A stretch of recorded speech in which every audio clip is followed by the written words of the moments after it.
Hello everyone, my name is James and welcome back to Team Gavel.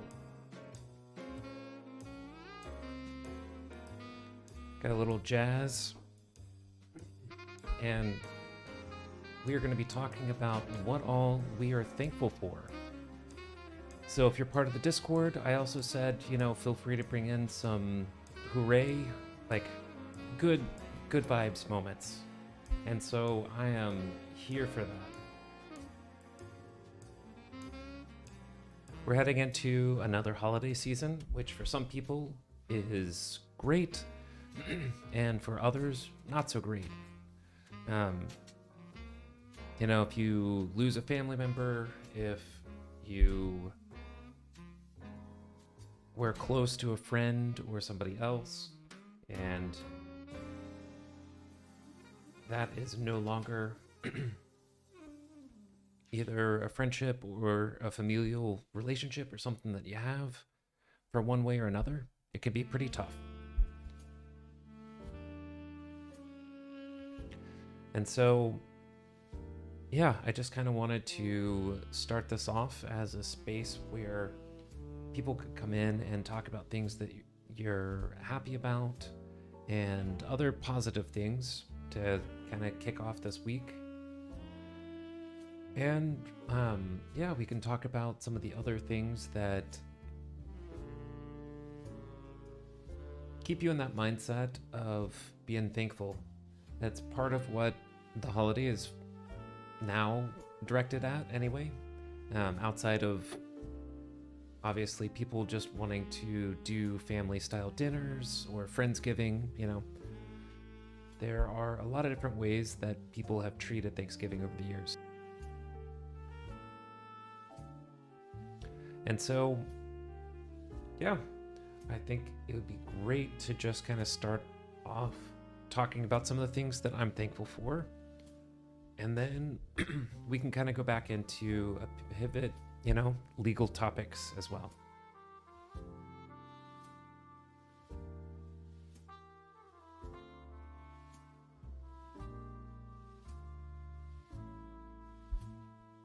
I don't know what's going on with my voice today.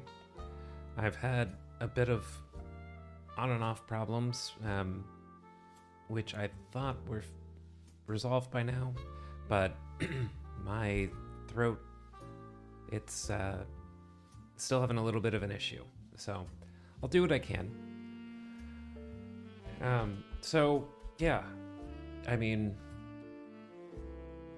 It seems like a really easy point for me to start with. I'm thankful to be able to even be here, to be able to stream. If I had different circumstances, or even if other circumstances change significantly, then I wouldn't be able to be here and do this kind of stuff. And I definitely still enjoy it.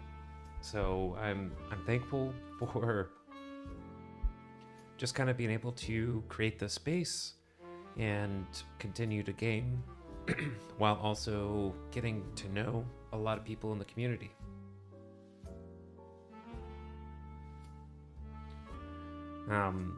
With that being said, a more direct point of gratitude will go towards my managing partner, Jacob Tingen, and the firm. And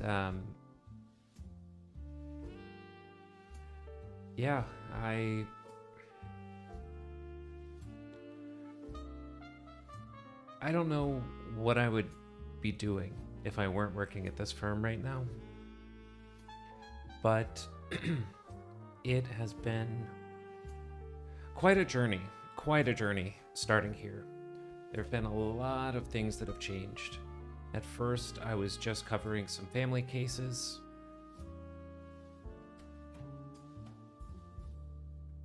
With the more or less pipe dream of doing gaming and entertainment.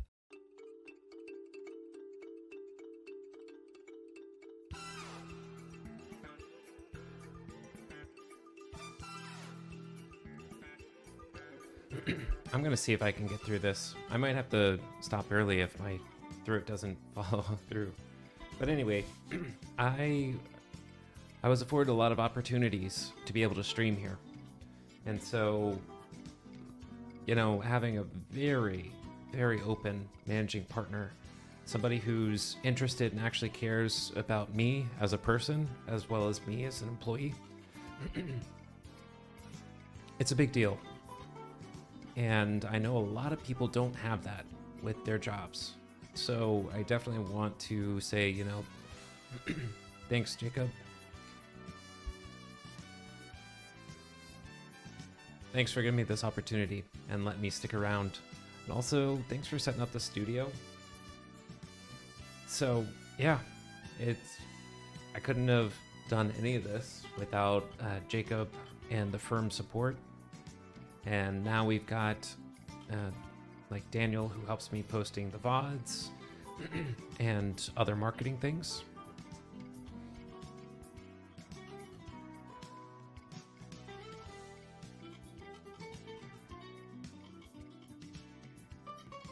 And so, yeah, hey, welcome on in, Paige. I was just talking about how I've got this like thing where I don't. Oh, that's fine. That's fine. I don't know what's going on with my throat today, but I think I'm fine or adequate enough. My voice is just kind of in and out. So I'll do what I can today. If I need to pop out a little earlier than I'd like, then I might do that. But yeah, no, I was just kind of going into some of the stuff I'm thankful for. And if you have any things that are things that you're thankful for, or just like little personal celebrations, feel free to go off and chat. And that's not only to you, Paige, but anybody who's stopping by.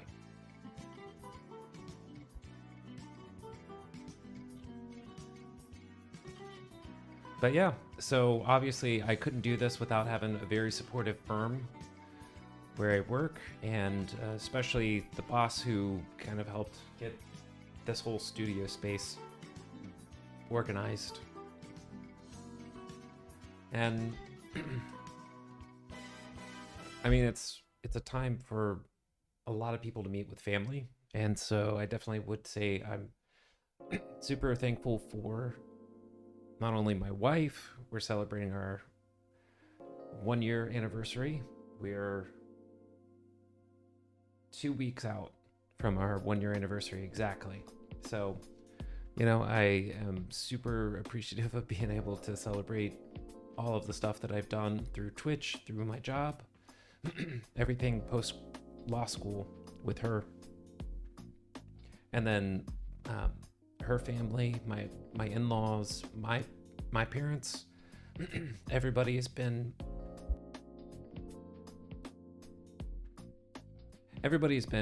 very supportive and encouraging.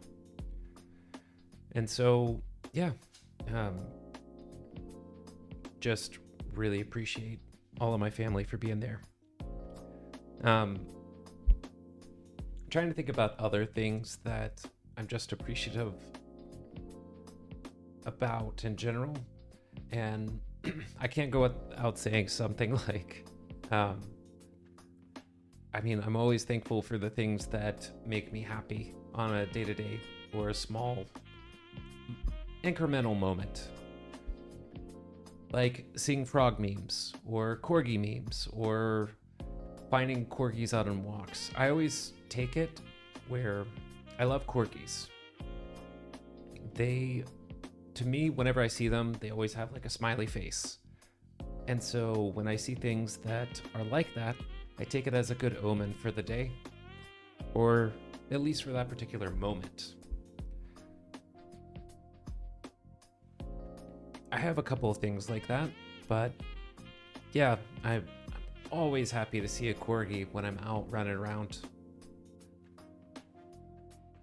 And anytime I see one, I always look over at my wife or whoever I'm with, and I'm like, hey, today's gonna be a good day. So I'm always curious to see what those things are for everyone else. Sometimes it's like, oh, well, you know, there weren't any clouds out in the sky today. It was pretty. Or I saw a rainbow today. Like, those are some of the really interesting things. But yeah. I'm trying to think about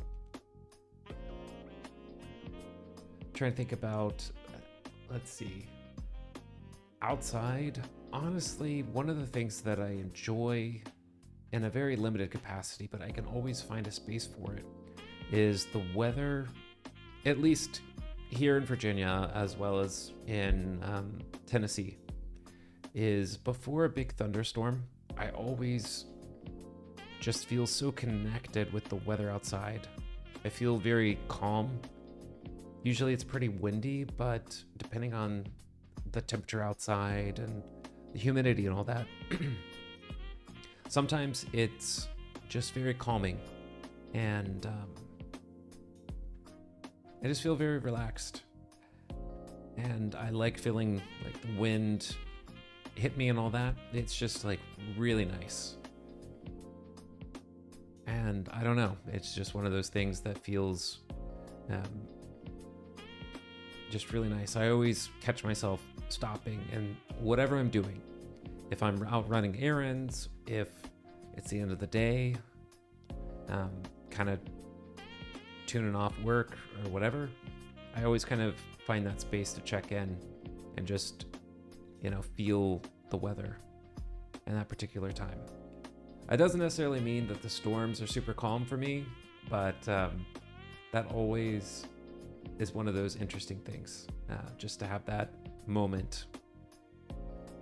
And like I said, that's kind of a similar thing with seeing the corgis up. Let me see what all Paige's got going on here. Greatest accomplishment for Paige in her stream has been reaching 1K. Yeah, that is a fantastic job on your part. Celebrating 2 years of streaming next month. Apart from the numbers, though, it's been finding my place in the Twitch world, which is not like a given or an easy thing by any stretch. Oh, I love the emotes there. Yeah, honestly, I think part of where I struggled, because let's see. Let me check my files here.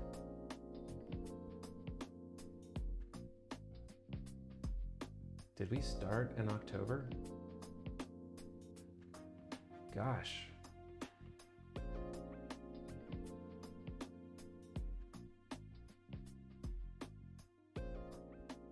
No.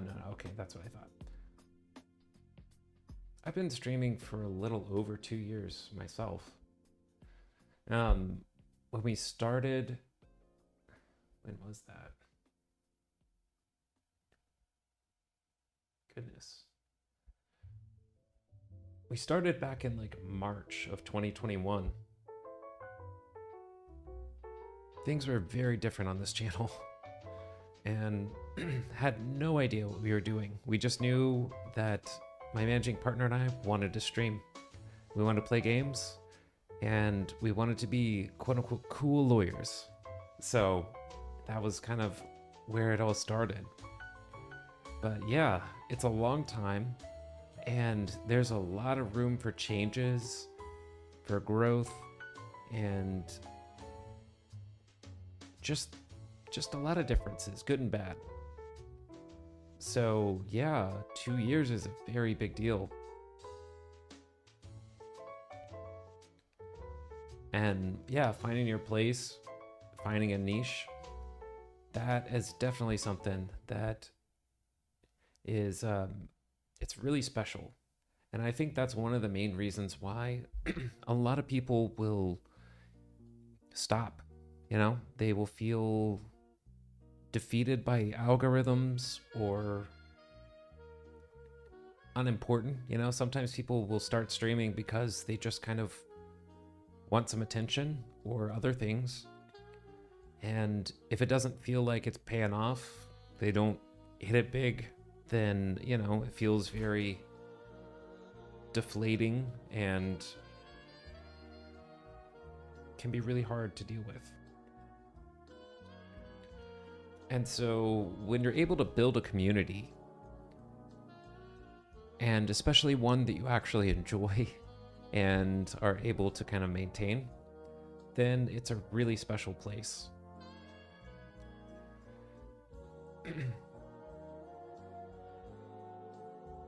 So, yeah.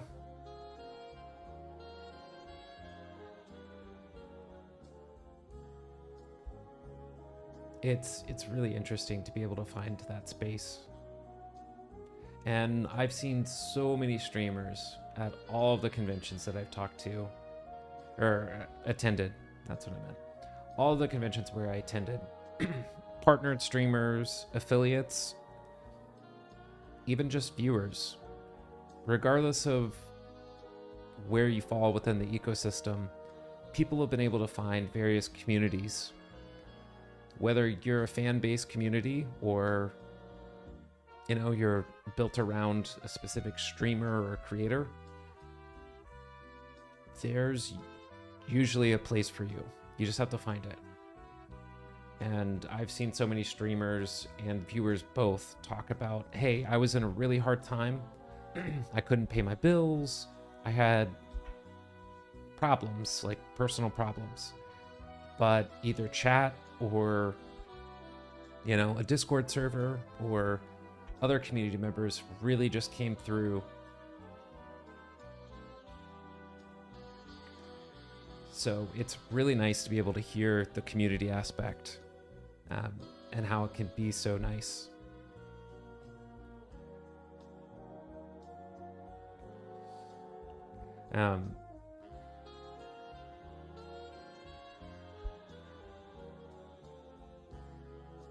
Oh yeah, and your other accomplishment is finding your love in the kitchen. Yeah, I used to like baking a lot more, and I've kind of stepped out of the kitchen, but I'm kind of hopeful that one of those changes that my wife and I will have is, like I said, getting back into the kitchen a little bit more and kind of working on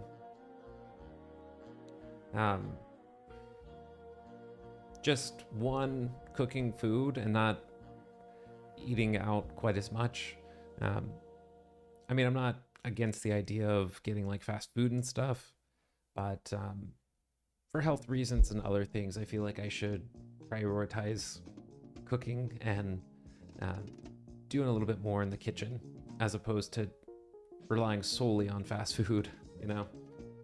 I think there's a point where a lot of people will make that decision or find some other arrangement that works better for them.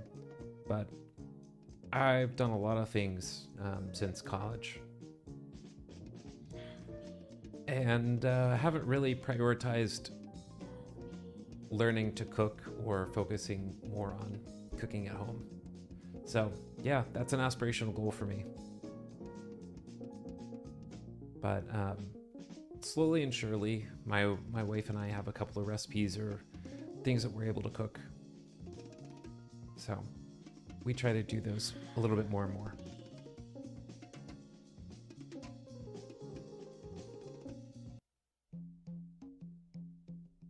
Okay, there we go.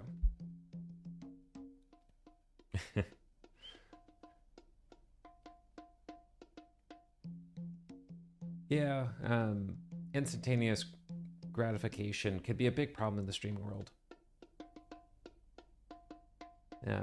But yeah, it all just comes down to what you're trying to get out of any of this and how much effort you're willing to put in for it. And I think a lot of people aren't willing to put in the effort and they assume things. Frankly, I assumed that just by going live over 2 years ago, that by this point in time, I probably would have been, I don't even know, maybe partner, who knows? But yeah, that sure didn't pay off. And I've learned so much about the amount of actual effort that goes into running the stream. So if this stream is any kind of quality, yeah, it's just learning about it from that kind of perspective. Also, being in the kitchen with your husband, Paige, I love how you say that, being fun and traumatizing. Yeah. Yeah, no, I get it. That also reminds me of when my wife and I play the game Overcooked, like we did on stream. I can't remember how long ago that was, but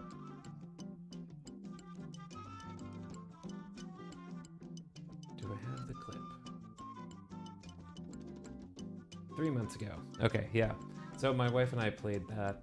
We've been playing Overcooked at home off stream, and one day I was able to kind of sucker her into coming and do the stream here.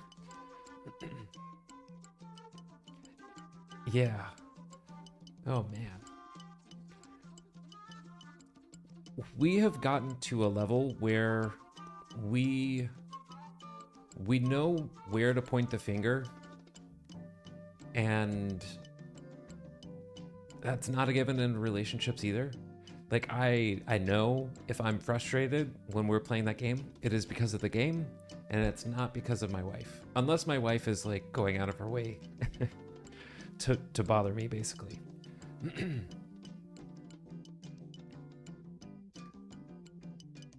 Yeah, no, it could certainly be a test of partnership. I've heard from other friends that their relationship almost ended because of Overcooked. Some of the levels just, I'm talking about the first one. I'm not talking about any of the sequels, but yeah. So it was a lot of fun, but not so much. I don't know. I kind of got burnt out on that particular game, especially towards the end when we got to like some of the boss fights. We got the DLC for it, and we started looking at some of the other things. My wife is still genuinely interested in going forward with the game, and I'm like, we had a streak where we were basically getting 3 stars, like perfect scores.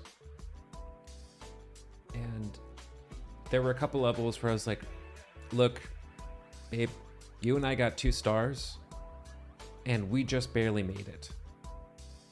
And I don't have the time or patience to do that again right now. And I'm very frustrated, not with you, but with this game. And she was like, I get it. So, yeah. No, it is a time. But yeah, eventually we'll probably go back and we'll probably play some of the other stuff.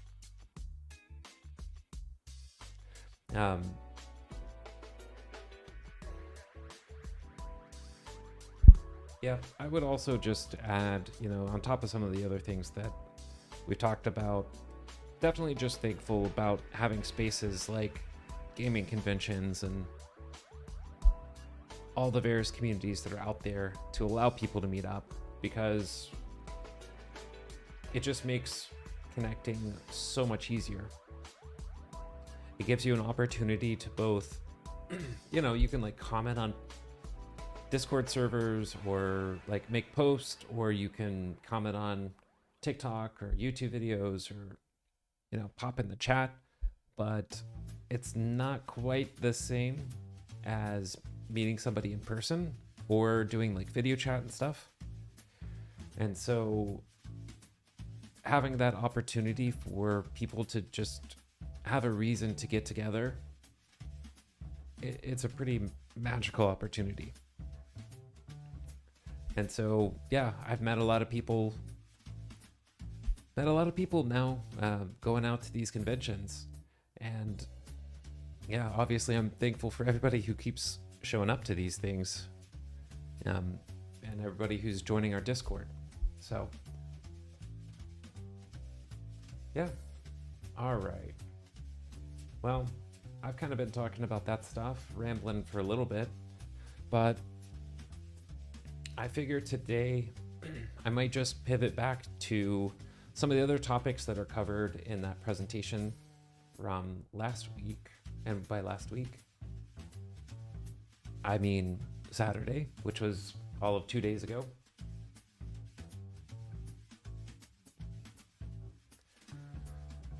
So yeah.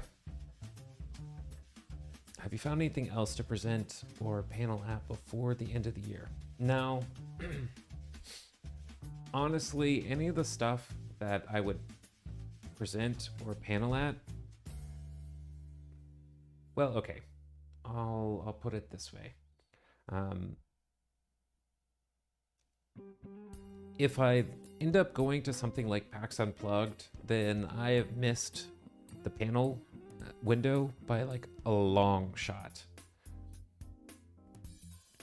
And so if I do something, then it'll probably just be something much more informal. I'm trying to think about it. I don't remember off the top of my head anything big that I've got in place. I've talked about doing something with Mirage Realm, and some of people from Dax Mirage's chat have stopped by, but we still haven't quite worked that out. I know Dax has been pretty busy recently, and so that's the only thing right now that is semi-planned. But yeah, no, I'm open to ideas, but the next closest thing would potentially be MagFest. I know I was added to a couple of panels, and that's the one that's going to be in National Harbor or Silver Springs, Maryland, at what's it called? At the convention center there. But yeah, that'll be mid-January, mid to late January, and I still haven't heard back on the status of those panels. So I know panel submissions have been approved, at least for some people today, but that's the next one. I just realized that I missed the window for PAX East panels because they're like, hey, buy your badges. And I'm like, but those are panels or conventions that I'm probably going to attend whether I get one or not. And then I think by like April or so, March or April next year, that's generally the window when TwitchCon starts to open up the doors for like panels and other things there. So I'll keep an eye on that as well. And then everything else, it's just going to depend on like the Richmond Indie Comic Expo. I did that back in 2021, and they sent me an email and were just like, hey, do you want to come back? And so, yeah, if I connect with other streamers or other communities, then, you know, I'm happy to make something work.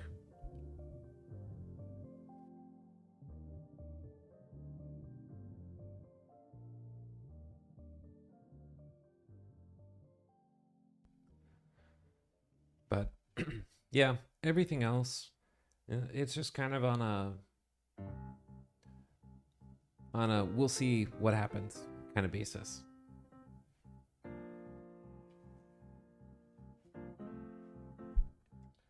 But yeah, what I was going to talk about today is just like contracts and important terms, things to keep an eye out for. And so this is going to be in a slight mix of two different things that I did before. So with the rice presentation, we just kind of talked about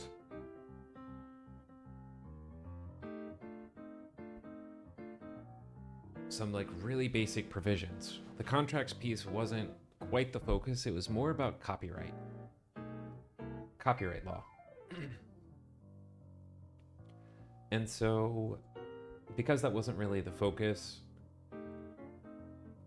for that reason, we didn't really, it's not really worthwhile to go into it too much, what we went into. But I did a presentation for some undergrad students. There's some art students, and kind of just put together a list of resources. So contract terms and tips ended up just being like a little blog post type thing that I made. Oh, and let's do this.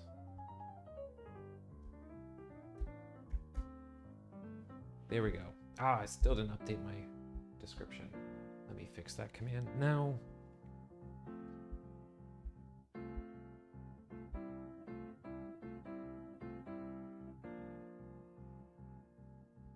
There, I'll fix that.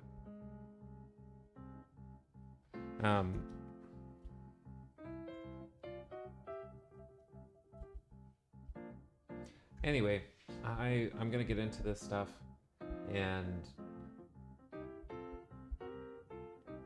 as per usual, we are not going to be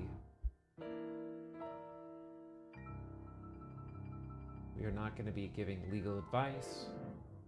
If you want legal advice, then that's something that I would be open to discussing off the stream, maybe via Discord or other more secure platforms. Just something that's not public. But go down.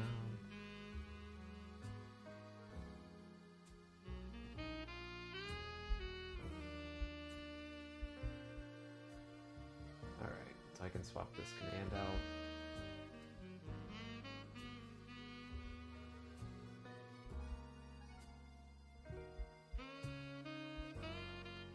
Okay, now I can fix my command. So, yeah, like I said, I'm just going to get into some basic legal information, explaining what some of these provisions are, not necessarily telling you what you should do in your particular contracts, because I haven't read them, most likely. If I have read them, then I don't know, I might give you additional feedback, but this isn't meant to be specific to your contract. And so, yeah, just normal disclaimers. I'm an attorney based in Virginia, and so any of the stuff I'm talking about, we're just going to assume that it's based on my experience with Virginia law. And then anything else, if I talk about copyrights or trademarks, it's all federal, mostly federal law that will come up there.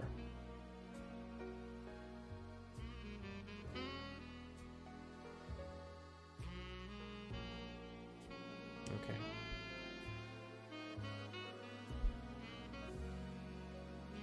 All right, and so usually when people are looking at contracts, they're looking at it in a couple of different respects. One of the big ones, money. And so money's obviously important. How you get paid, when you get paid, how often you get paid, all of those are things that you can be specific about, you can update, and it's really worthwhile to get nailed down.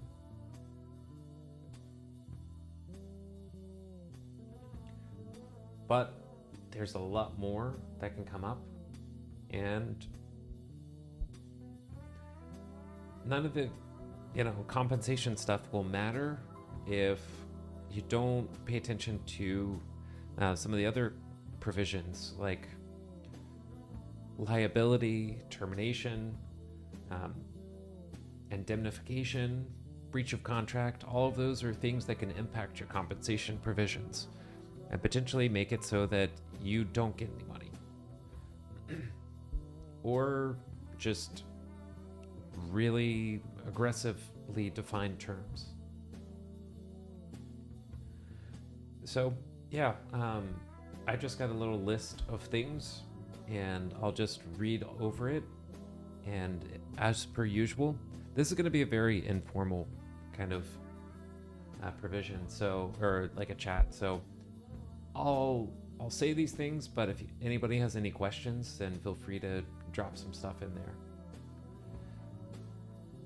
So some of the things that I was talking to the artist about were things to look out for: entity types of the parties, defined terms, copyrights and how they're addressed within the contract, licensing terms, which can relate to copyrights, can relate to trademarks or other intellectual property, assignments, whether you're assigning specific rights to content or you're assigning interest in something, then we can kind of explain what that is. Choice of law, which is just basically which state's law is going to apply. Term, so like how long is the contract? Are there any provisions that could impact the length of the contract? Indemnification, which all gets into liability and somebody messing up and somebody else trying to sue them, and who has to cover for them if one of the party gets sued. Termination and breaches of contract. Obviously, those are just as important as finding a way into a contract. You need to find a way out if you have problems. Force majeure. That's just, maybe I'll just kind of summarize that one. It's just the idea of like, hey, we're humans. There's a lot of weird things that can happen in life that can impact our ability to do the contract. And so maybe we'll come up with a list of those things. And if we know that they're going to happen, then maybe we can plan around them. But to the extent that there's something we can't work around or move around, then we'll give each other an excuse temporarily. And maybe we'll come up with a plan or a longer term solution to that temporary workaround. And let's see. I'd also put a merger clause. And so the merger clause is just really basically a provision that says, hey, this is the agreement. If we were talking in Discord DMs, if we're talking on IG or anywhere else, and had discussed potential terms, if they are not in this contract, on this current document that we're talking about, then those terms are not included. They're not part of the deal. And that can be its own conversation. And then, let's see, last piece. Specifically for streamers, when you're looking at sponsorship deals or like partnership or affiliate deals, even with Twitch, it becomes important to talk about exclusivity. And so I'll probably bring that up separately. But yeah, so when we're talking about business entities, for the most part, if you enter into a contract with somebody and you're just two individuals, then the idea is if there are any problems, you personally would have to pay them or they personally would have to pay you. And so when you start adding in business entities, then we get into, is it the business itself that's going to be responsible, or is it you as an individual?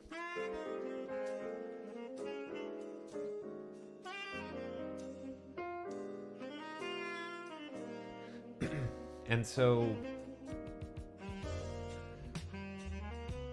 if you don't have any form of business entity, especially here in Virginia, we refer to you as a sole proprietor. So if you've got an Etsy shop, if you've got Redbubble or a TikTok store, any form of e-commerce, and you haven't formally filed for a business entity, then you're probably just considered a sole proprietor. And so that's all just going to be your personal income. You're going to file it with your taxes. Probably it's just 1099 income. But anyway, don't need to get into taxes and stuff right now.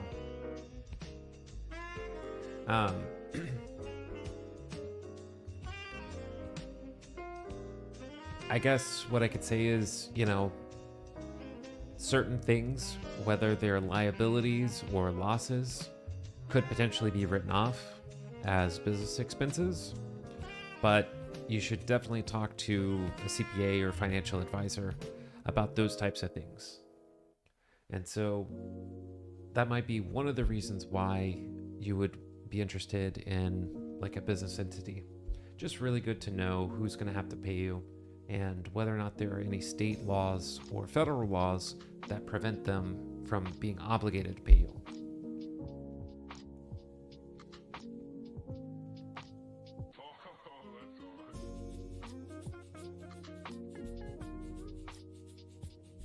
So let's see what else we got. I mean, I talked about partnerships and things, but partnerships in Virginia, it's not really a business entity. You don't go to the State Corporation Commission, which is where you would register a business. And similar to like a sole proprietorship, you don't have to register that.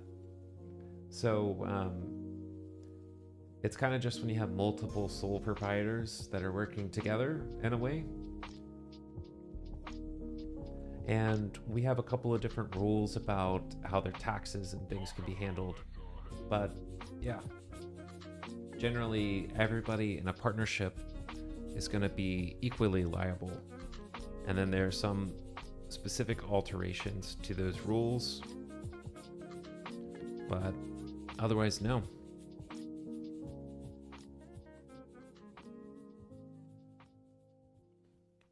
Okay. And for that reason, I don't really like to get into the partnership stuff because I don't see it quite as much. Most people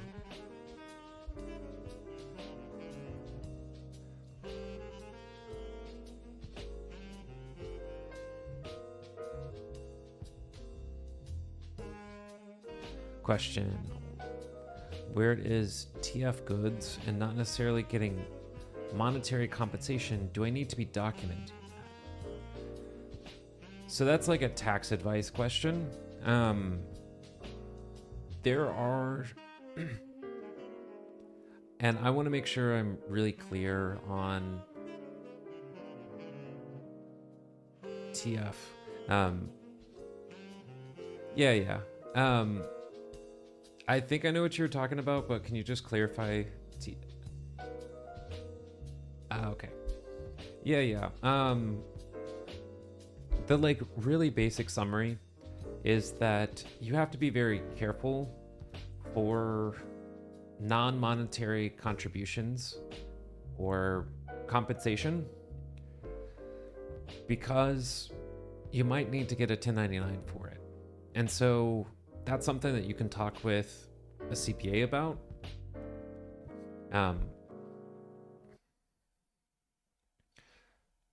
There are definitely thresholds. So like, let's say somebody goes to, like if I do a St. Jude charity stream for Play Live and I get a shirt, then technically I'm getting some form of compensation for streaming. And if you've streamed for St. Jude before, then you know that they have certain thresholds and they will reward the streamers with like hoodies, shirts, bags and other things. And so on my end, there's a very real conversation of what does that all look like? I definitely have an obligation to notify chat, hey, I'm being compensated by St. Jude to do this event. And so the other side of it is, do I have an obligation for a tax filing? Now, if St. Jude were going to say, wow, you really crushed it, and you raised like $1 million, so we're going to give you like a brand new car, like, or if I went on Oprah or any of those game shows, those types of situations, yeah, it's going to have to be reported as taxable income. And, it's a much bigger thing. And so obviously the IRS and other regulators out there are going to be very curious about recording those transfers. Because otherwise, what happens if you get a Rolex watch or something else by doing a sponsorship with Rolex? Well, if you're familiar with the brand, then you know that they're very, very expensive, high quality watches. And so, sure, people used to try to offer non-monetary compensation to get around tax laws, but the IRS kind of was like, hey, no, that doesn't work. It's like the same idea for transferring a house. Just because you might end up paying $1 for a house doesn't mean that you can get around what we call adjusting the basis for your house and paying income taxes on it. So anyway,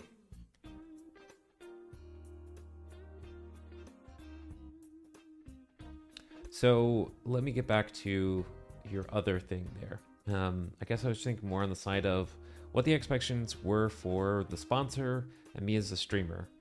But when there's no money involved, would there need to be a contract? I mean, look, I'm an attorney. I'm always going to tell you a contract is good. And then from there, it's up to you. And contracts are just nice because if there's any kind of problem, you can try to roadmap how you're going to work around those. And frankly, when you get into a situation where there's a big sum of money or a prize or something like that, you can go ahead and say, hey, look, this is probably going to render me liable for some kind of tax payment or filing. And so you can say, hey, look, send me my 1099 when you transfer that prize over to me or when you give me that sponsorship. But if it's like a t-shirt or something of like what we would refer to as de minimis value, if there's any like jelly beans or something small in a small capacity, then you may or may not have to report that. I'm being a little wishy-washy because I'm trying not to get into advice territory, but de minimis stuff normally isn't a big deal. That's why it's called de minimis. And so yeah. But, as the value gets closer, like $600 or more, then you probably want to keep an eye out for it. Like getting a PS5 or I know a lot of people will do sponsorships where they'll get like stream setups. And so you might want to be careful on those types of things. Honestly, depending on the sophistication of the sponsor, you probably would get some kind of contract for that anyway, because they're going to spell out the sponsorship deals. And if they're going to give you something more expensive, they usually are going to have, a larger list for streamer deliverables. So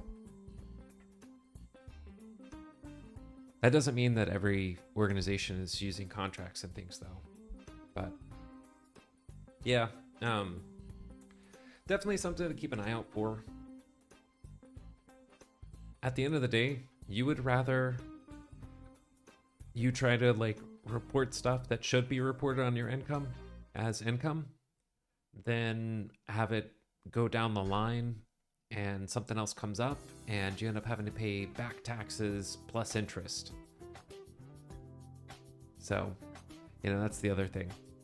The bigger the value, whether it's cash value or some kind of market rate value, it's at least worth sending an email to a CPA. I could put it that way, or putting a call in. There now, because of how like the lottery system works, and when I say lottery, I mean like state lottery, like you're buying scratch off tickets or those other types of things. There are professionals who work with people who win the lottery to try to like give them financial advice, legal advice, and all that stuff.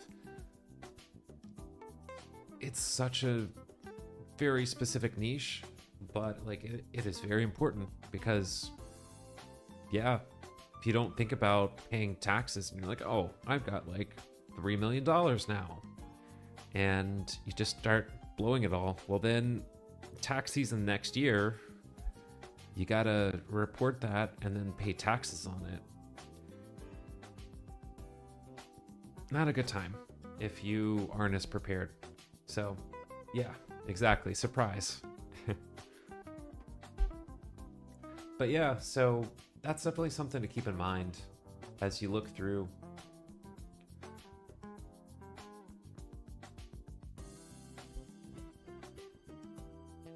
Trying to see what else on this current page that I'd look at.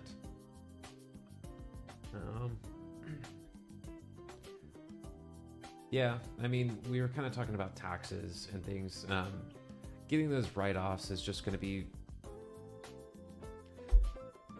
a big way to kind of cut down on some of the income that you have. And so, having expenses like going to conventions and things, to the extent you can justify those with your business model, then it usually will make tax season a little bit lighter of a burden. For a lot of people in the gaming industry, streamers especially,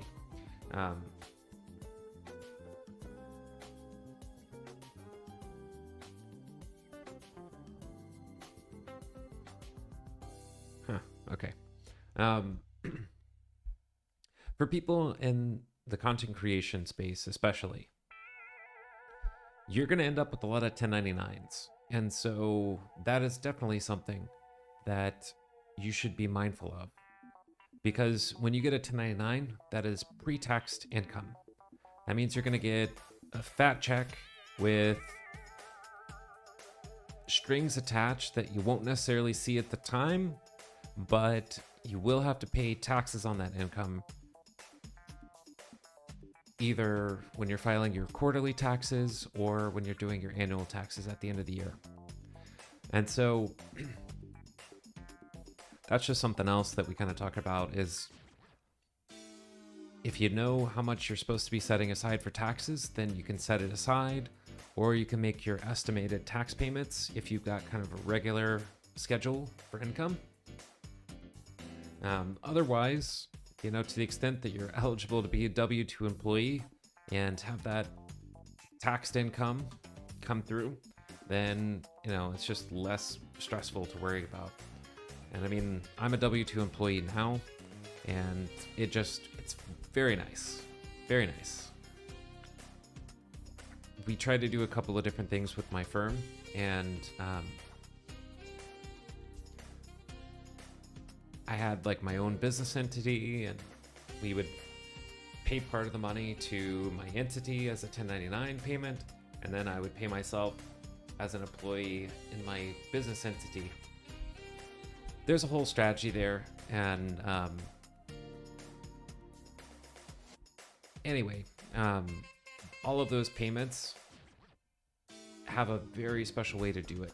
And I am just very happy to do a W-2 income, because the more complicated it gets, just like I said, the harder it gets to make sure everything stays straight.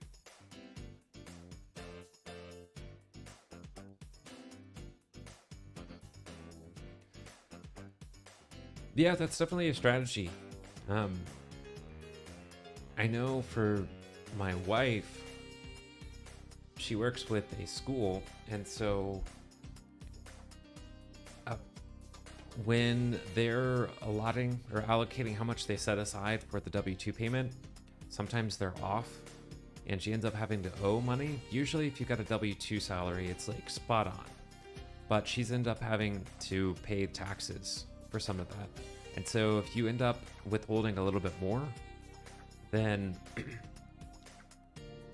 I mean, you're saying like, hey, tax me. So they're going to be able to cover it. So yeah, that's definitely something else that you can do. And like I said, it's really nice when you're able to work with a tax planner or somebody else to kind of help you out there. But whenever we're talking about any of this stuff, these are all things that could be defined terms. So I'll kind of use that as a segue for my next little topic here. Defined terms. So usually when you see defined terms, you might see like a little index of terms or something either before you get into the big substance of the contract. Other times when you're looking at contracts, you'll see words that are capitalized that otherwise wouldn't make sense to be capitalized, or they just say, you know, this, and then they have a parenthetical or something.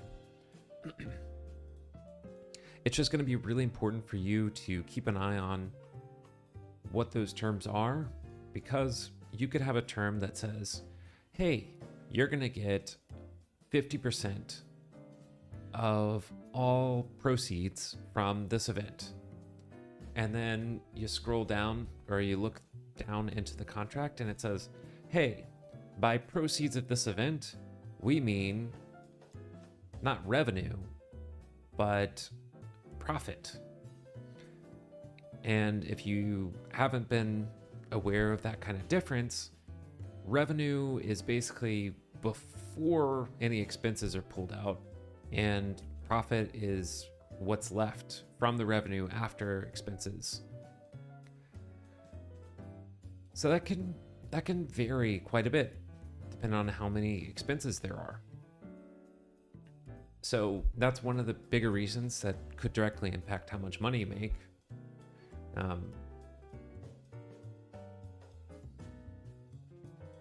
Yeah, I mean, payment terms are especially important, but it can come up with licensing, it can come up with defining copyright and branding assets. Yeah, definitely important. It's one of those reasons why people like me will sit around and spend a lot of time looking at words and saying words matter. So if you ever work with the lawyer and we're like, no, there's a comma there, I swear this matters, it's because we've either seen it as a problem before, we've had a case in law school, or we're trying to be smart and we're trying to be cool. So, just hang on. We want to make sure that we get you squared away properly.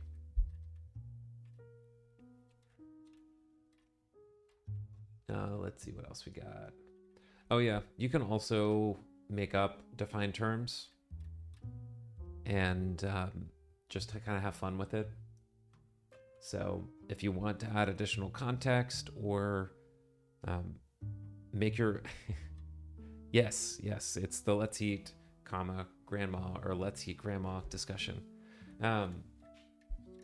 If you just wanted to make your contract use a bunch of random stuff for no reason but still be a perfectly valid contract, you could say, I will pay you in Um,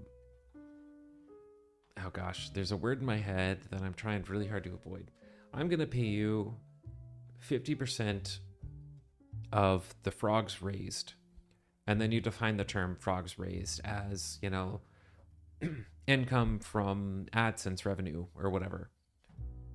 And then the contract looks really odd, but then if you have like a defined term section at the very end, then you can kind of like go through it and be like, oh, wow, this whole thing looks like it's about frogs. And then you see like, oh, no, this is just like a weird streaming agreement. And my nut of a lawyer really likes frogs, and I don't know why he did it this way. Yeah. Honestly, that's something that I kind of play around with. Not defining frogs, but people will have a lot of fun with the force majeure provisions. Like I said, those are like the extenuating, unexpected terms. At the beginning of COVID, everybody's like, whoa, we had no idea that COVID was going to happen and everything is shut down. Our supply chain problems are there and we can't do anything. We're literally required by the government to stay inside. And so that was a great force majeure provision because nobody knew about it and they couldn't deal with it. Now,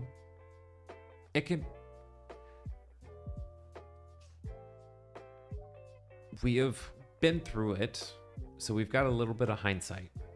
If something like that were to happen again, it would be news, like a big lockdown or whatever, an epidemic or a pandemic. But people can't really use it in the same way as an excuse. One of my personal examples that I like to add to those types of contracts is just like a variation of like a swarm of amphibious creatures that causes complications. And so I might rope something like that in, and it's a way for me to figure out, okay, this is my contract that I've drafted. Nobody else is talking about like an army of frogs or other aquatic creatures that could potentially impact a lease agreement or something, So, yeah. I mean, there was that one TikTok creator who was going through and just dumping a whole bunch of frogs in the pond, and they had like thousands of them. And there are a lot of ethical considerations there, but I don't know. If somebody ends up in a contract and that frog army gets released, then, maybe my contract provision could save them. You just gotta start knocking on doors around that particular creator, I guess. Here, let me update your contracts. I'll just say, like, in terms of copyrights and things, we've already talked about it, but you can define what rights and licensing terms you're going to have. And so all of that becomes very important in contracts. Whether you have the authority or whether you need other consents required to transfer that authority. Let's see. Yep. I talked about licensing a little bit. I don't necessarily want to focus on that too much, but I will talk about the difference between being like a contractor and an employee slightly again here. The idea for assignments comes up.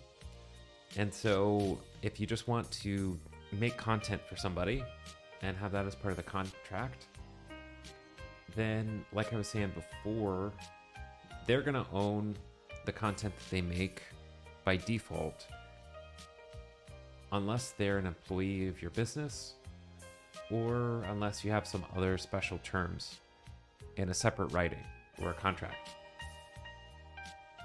And so you can assign all of your rights. Assignments are provisions you can use where, let's say I go ahead and I make an asset. I make my logo, and yeah, that's what we're talking about right there. If I made the Team Gavel logo and I decide to sell that to somebody, I'm gonna sell the channel or whatever, then in theory, we've already got all of the rights secured, and so I'm the owner. For me to transfer it, I have to give all of the rights to you. That would be a situation where an assignment would be proper. An alternative would be a work made for hire provision. And so before the logo is made, one thing that you could do is you can hire somebody and say, hey, look, I'm going to hire you to make this content for me, and it's not created yet. So I want something in writing to say that as soon as it's created, it's automatically mine. There is a code section that defines what work made for hire is, but it's obviously going to be nicer if you can just kind of bootstrap that provision and say something like, hey, this copyright code section that defines work made for hire, and also to the extent that it doesn't qualify, you know, I am assigning any interest and right and title that I may have to you. And so you usually bootstrap both of those terms together just to cover your bases. Choice of law can be really important going into the next section, just because if you get into a contract with somebody and they're on the other side of the United States, if you're in the United States, or if they're in another country, then one, you want to know how the laws in that jurisdiction can impact you. And then two, if you do a lawsuit or you're involved in a lawsuit, then it's going to be in that state. And so, you know, if I sign a contract with TwitchCon for my presentation in Vegas and I end up in some lawsuit out there, and let's just say that TwitchCon as a business entity, I'm just going to call it a business entity for this hypothetical. If they say, hey, you breached your contract, you didn't follow through with your deliverables, we're suing you. They would do that in theory in Vegas. That's probably where they would have this metaphysical business entity. And so I would have to fly out there or travel out there or appear via WebEx or Zoom or whatever. But yeah, I probably don't want to go out to Vegas if I don't have to. You know, if I can have it set up so that I can stay here in Virginia and deal with any lawsuits here, I've got much greater access to local attorneys. I can look up some of the case law and stuff, and I know how to interpret it. And that's something that is very valuable, being able to, you know, use your local resources. And then, you know, we were talking about like copyright and talent and other aspects of things that can really impact your contract, like with California and other states that have specific talent agent acts or similar laws. Then yeah, you could definitely run into state law variants that are going to matter more.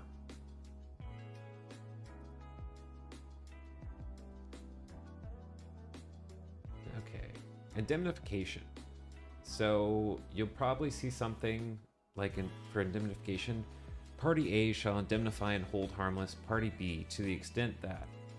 And so these are really important provisions because I'll just pick up Paige's example from earlier. Let's say a sponsor gives you a big asset and it's just like no strings attached, like, hey, here you go. You worked with us, we're going to give you this really high value asset. Well,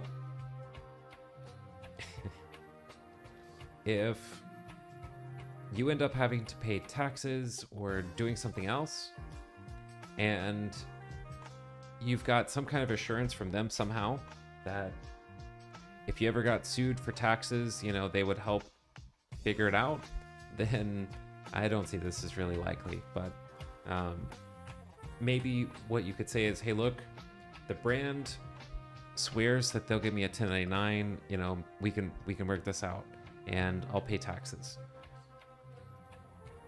That might not be a situation where the sponsor is really going to step in, but I'll probably flip the script into a situation that makes a little bit more sense. And let's say hiring somebody to, there we go, to do the Team Gavel logo. And, you know, we start working on everything. We're streaming. And then all of a sudden we get a complaint in the mail. And we've been served with a lawsuit. Hey, Team Gavel, you stole my logo and you have no right to use it and you owe me money. Well, then that would be a provision where we would want whoever made our logo to indemnify us and hold us harmless. So we would say, hey, look, we hired you to make this logo for us, and now we're getting a lawsuit because you stole from somebody. You should be responsible for it. And what would normally happen is you would say, hey, look, person that's suing us, you should actually focus on, you know, the person who made the art, and we've got a contract that says they're responsible for it.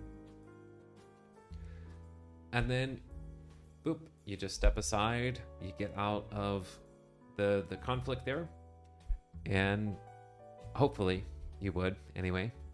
And, you know, then the rest of it is for the artist or creator who stole somebody's artwork and got you in trouble. So that's why that kind of provision is highly important. Usually what you would do is you would say, did you do any kind of due diligence to check this out? You would have a provision that says, hey, I swear that to my knowledge, this is my own content and I didn't steal it from anybody. And then you would pair that representation and warranty with this indemnification provision. And so that's how that would kind of work out.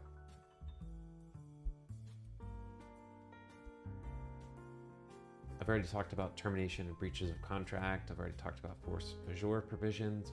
Yeah, so both of those, they're how you get out of a contract or how you wrap up those provisions. So it's just really important to know going into them that you've got some kind of safe exit path.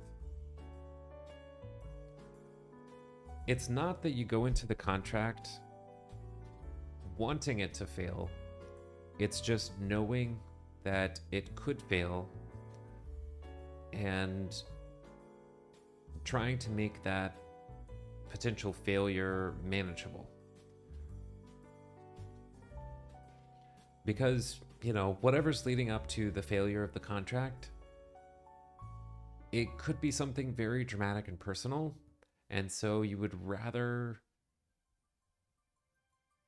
have a very solid plan going into it that can kind of mitigate some of the other drama or minimize some of the other drama.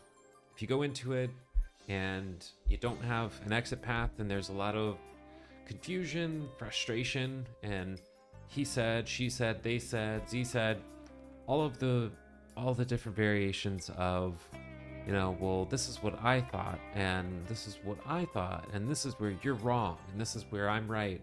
All that stuff comes up. But if you could say, well, it doesn't really matter, you know, if you say that the contract is up, then fine. You know, what do we have to do to wrap this up? Okay, well, since you're saying that I breached, you know, I need to pay you blah, I can do that. Or here's the other context of like, well, if neither of us just really want to go forward, maybe you could make a mutual termination path. And that could be a really easy way to try to avoid or minimize. But yeah.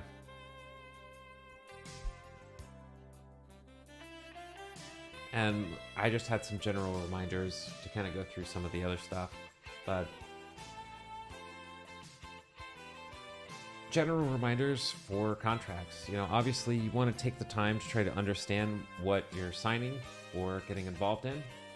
And so it's fine to ask questions or push for additional clarity where you don't understand things.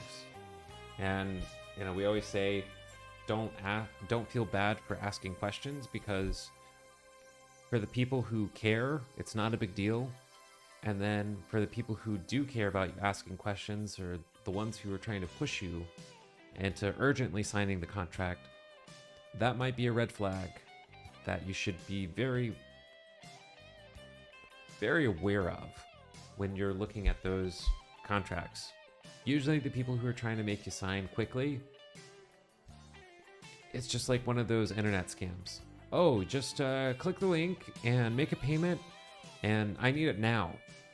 You know, don't look into it. Don't ask me any questions. Don't ask where the money's going. Just send me the money, and you know, blah blah blah. It'll be fixed. Just think about it like that. A lot of people do oral contracts, and lawyers hate it. So, you know, it's fine to do deals by phone and stuff, but put something down in writing. Always follow up with something in writing. Let's see what else we got. Yeah, I mean, I'll always put my little pitch about getting an attorney. May seem like it's an expensive thing to do, but hiring an attorney to review a contract before you enter into it is always going to be cheaper than trying to pay for an attorney to get you out of a contract.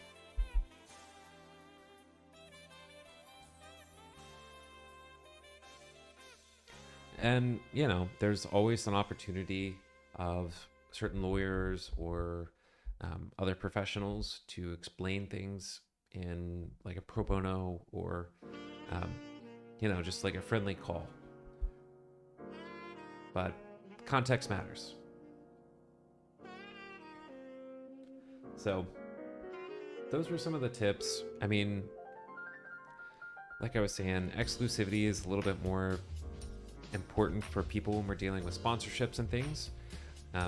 You know, don't be afraid to ask, exclusive of what? You know, is this just something that is, oh, I'm not allowed to do any other charity streams, or I'm not allowed to do this specific type of ad? That's fine. If you're not allowed to just stream full stop and you're an exclusive streamer with a brand or organization, then you want to make sure that compensation is adequate. Otherwise, you know, you got to roll that stuff back, and you got to make it a lot more non-exclusive. So those are just some of the things we kind of talk about. I think I'm going to pivot over to Zelda.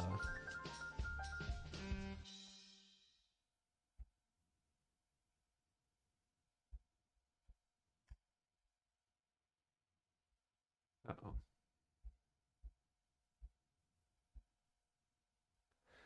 This isn't going to be a super long stream for that, but let me get my other stuff set up. But yeah, that was just like a basic contract terms and tips discussion based on some of the other presentations or conversations I've had before. And obviously I could do a little bit more of a presentation about specific provisions if there's ever something that comes up.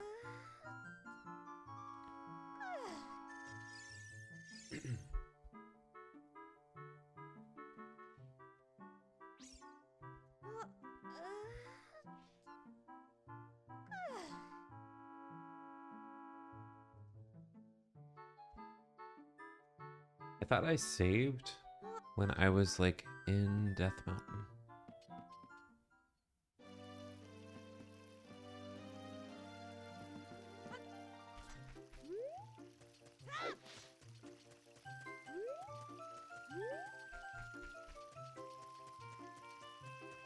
Okay, well.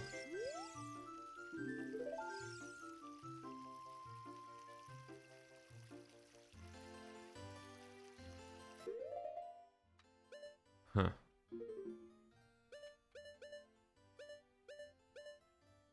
No, I've got Soraya's song.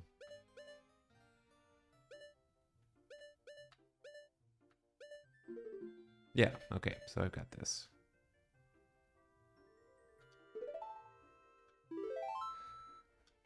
Whew, this game's got me stressing out over here.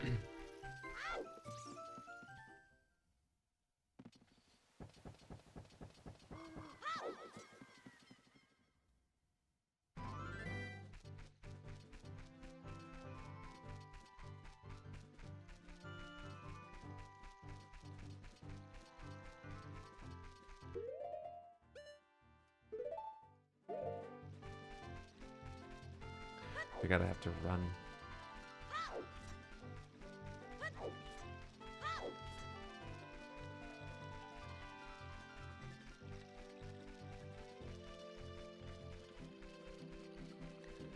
One of the other reasons why I'm happy to switch over just to the gameplay.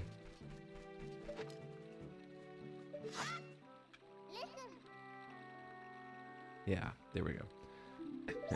I don't know why it kicks me back all the way over to my house, but I swear I saved. Anyway,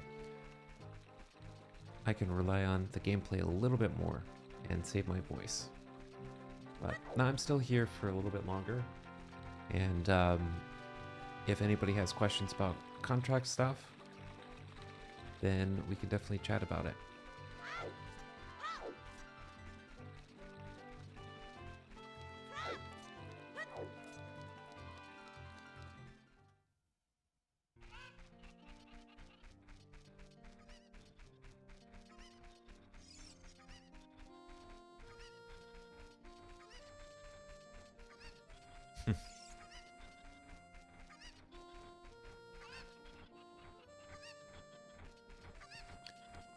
No, like, you can, if you have any other questions, that's fine.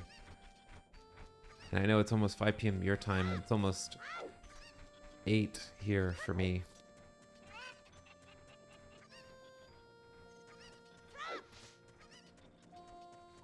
No worries.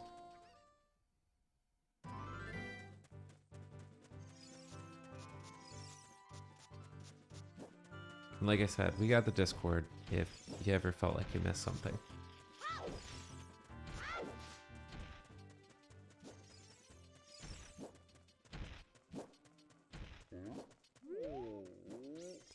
Gotta find the other bomb flowers over there, and then I can open up that space.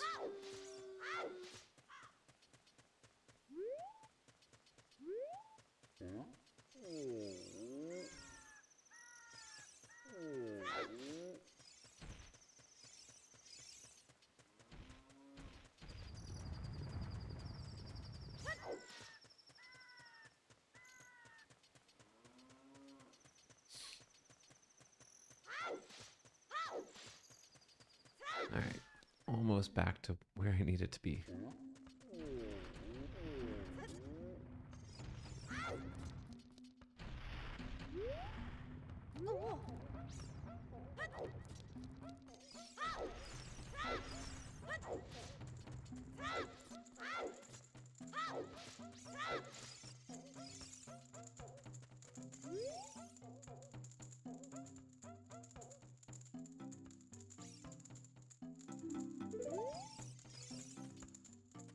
I know that came out, but I gotta...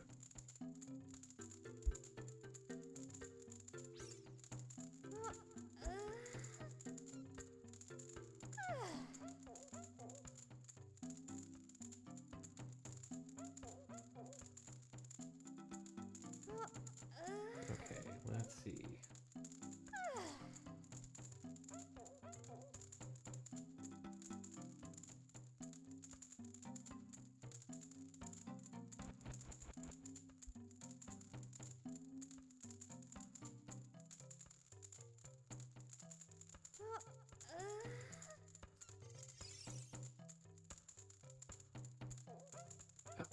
swear I'm also forgetting things.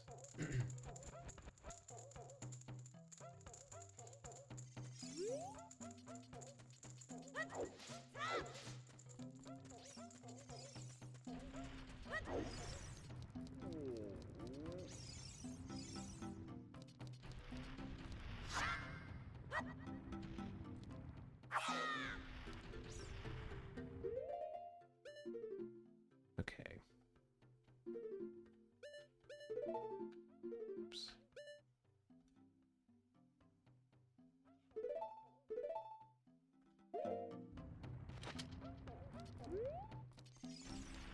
We have the fire out here.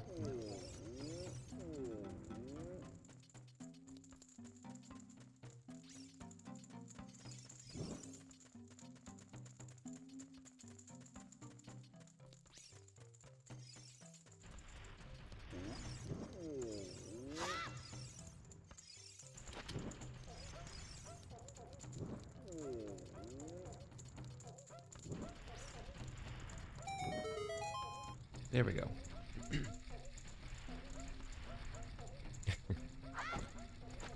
Oops, we lost one of the sticks.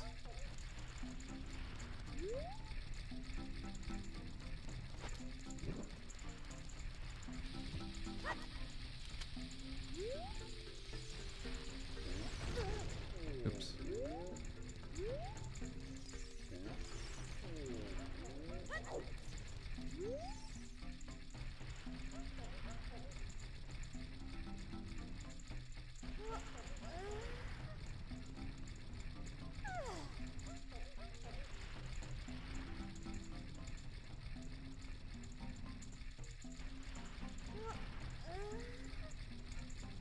Climb up to second to the bottom tier, turn left, find the bomb flower. Oh, okay.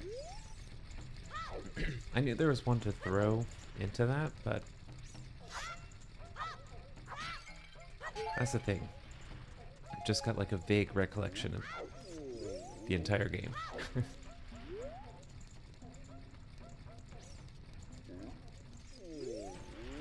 There we go.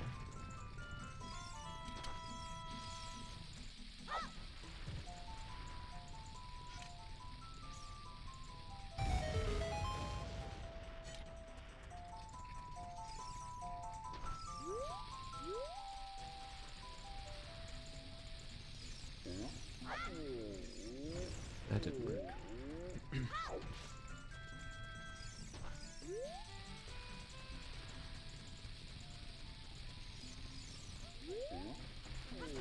Oops. That was really bad. I'll just throw myself with it.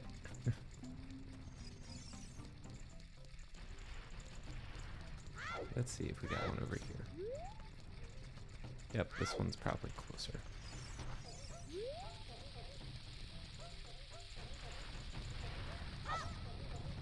There we go. Much closer.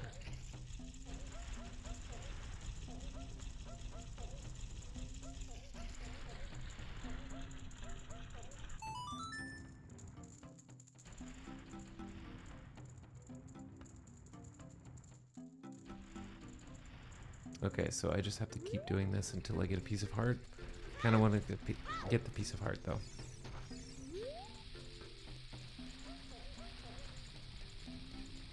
Oops. Yeah, it'll take a lot of tries, so I'm going to keep missing.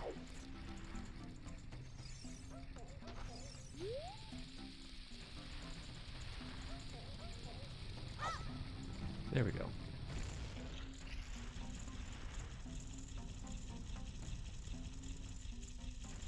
Alright, what do we get this time? Anything? No?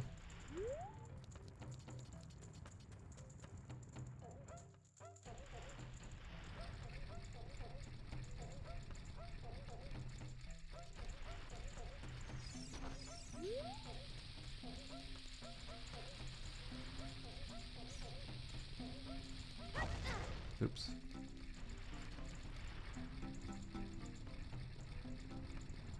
Ah, okay, so that is going to be the face. There's a specific face that has to be facing forward.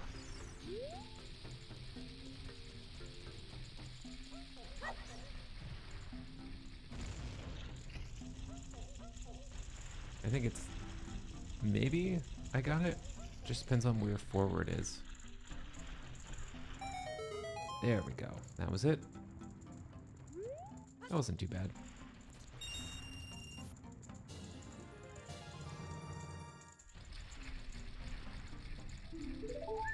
Yeah.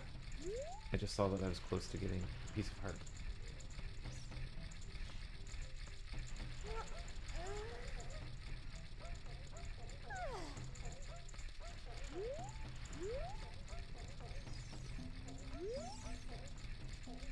Alright, so now I've got the shortcut unlocked.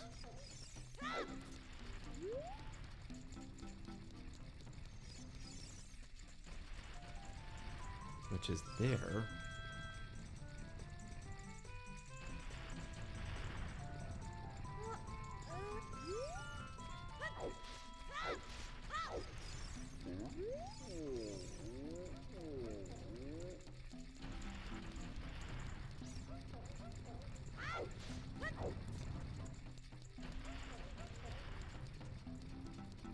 I definitely wish this were something like Pokemon where I could ride on a bike. Can't ride on Epona indoors, though.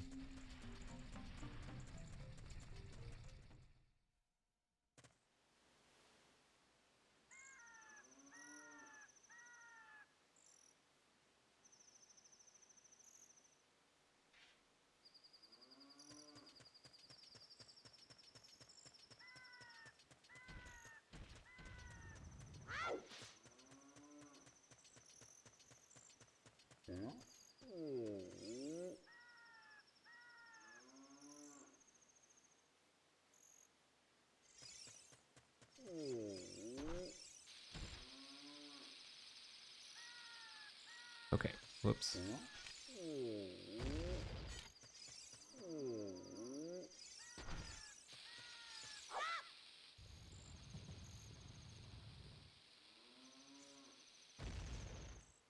Yeah, I threw it, oops.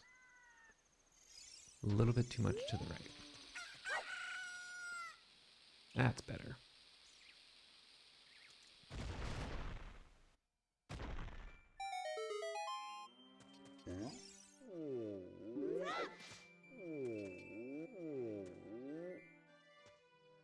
There we go, finally chat with our buddy here.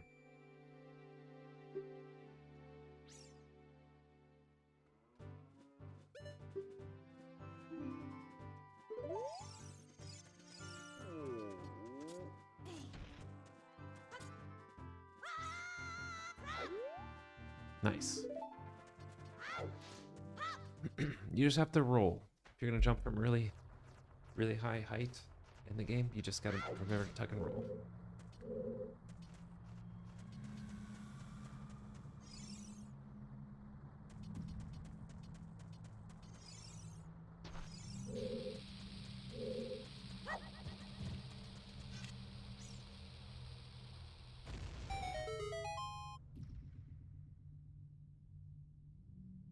Alright, at least I can say I unlocked this area.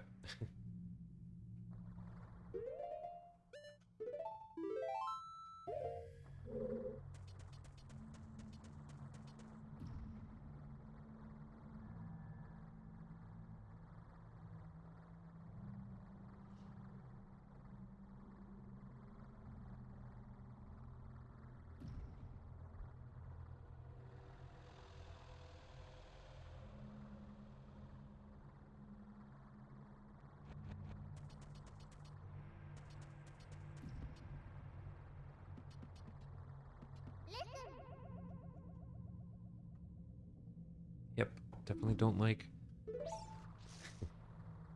I said, in preparation for a law school course that dealt with, it was a mock trial about arson. Fire bad, man sad. That was the premise of our case.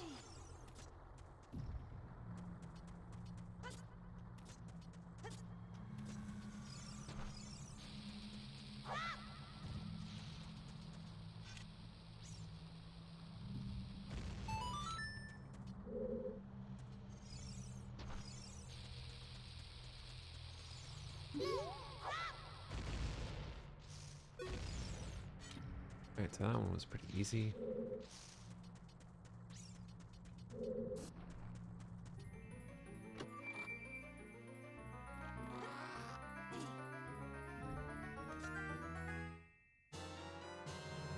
We definitely like getting maps.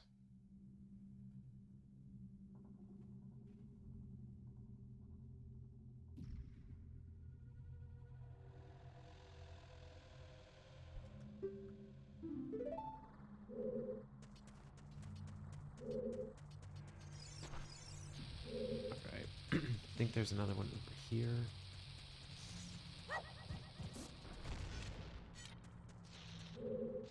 Oh. Just one of those guys.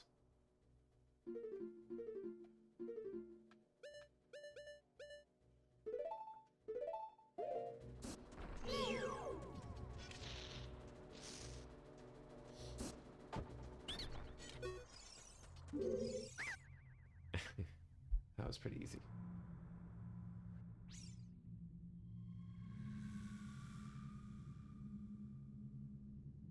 You'll sell me a deco shield. No.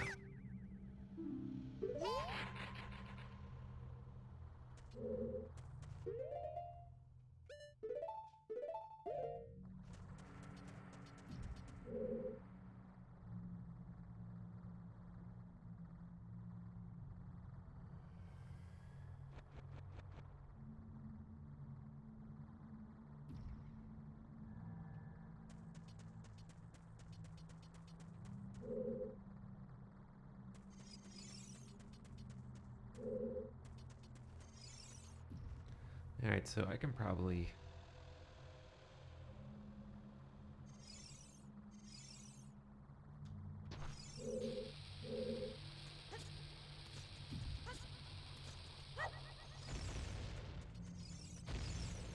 There we go, that worked out. Got a little lucky, but that's half the experience here.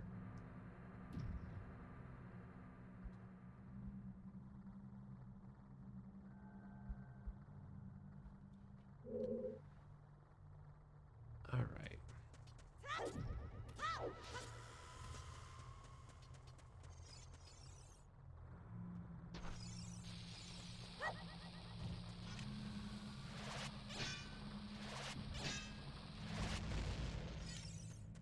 That wasn't too bad.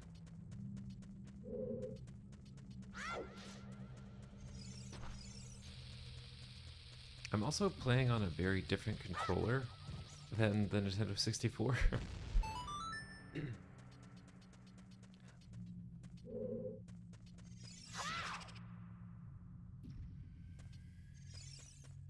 not 8:29, it's 8:15.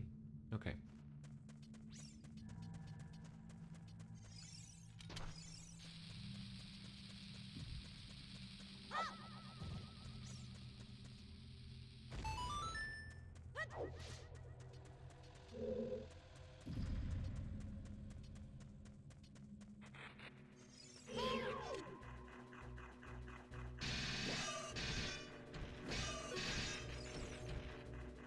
Oh, I don't remember how to fight those.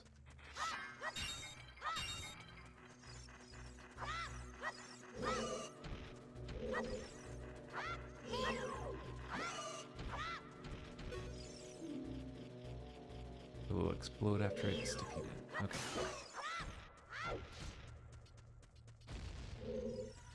Yeah. So unlike Beamos,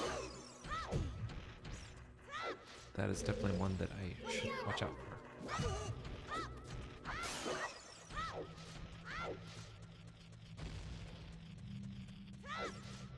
Alright, we've got...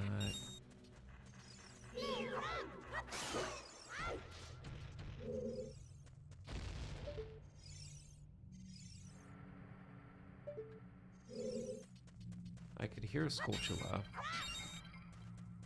but oh well.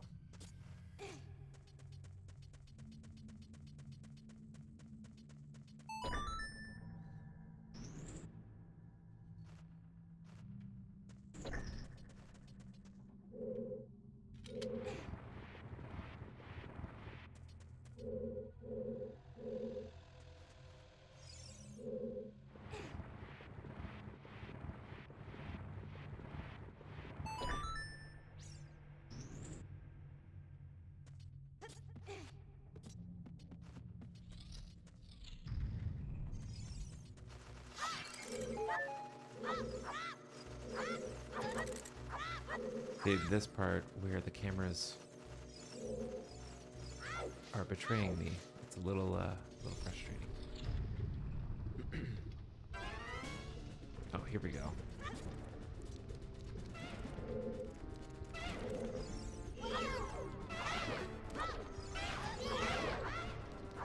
There we go. First big combat.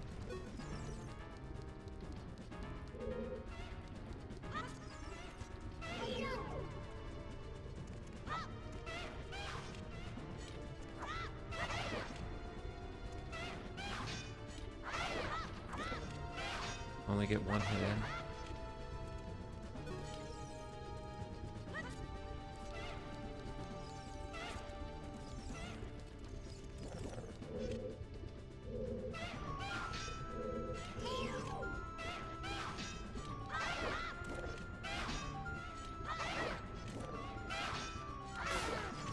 Alright, there's one. That wasn't too bad.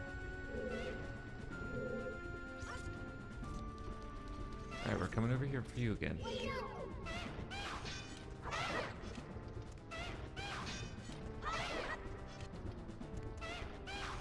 My foolproof plan here.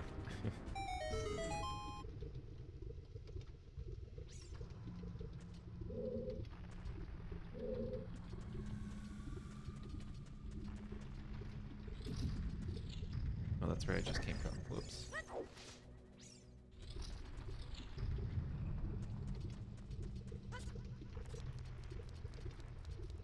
Yeah, looking at the changes in graphics,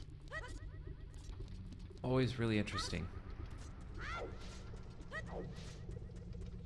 And I mean, that's definitely something to be grateful for, right? In the essence of Thanksgiving, when you've got something where you can see so many changes that the developers have been able to make.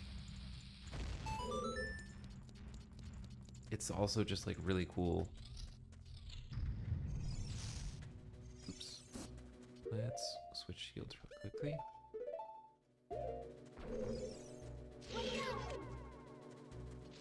Alright, this is easy as well.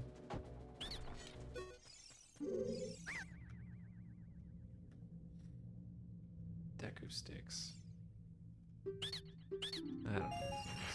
Oh, I just bought one. Darn. Oh well. Alright, let's go. These scared me so much the first time I played. Oh, I've got the wrong shield on.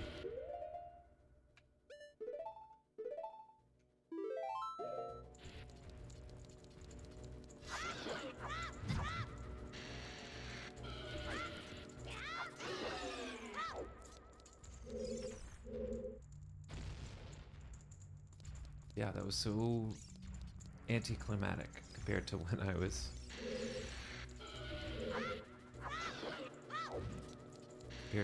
first played this.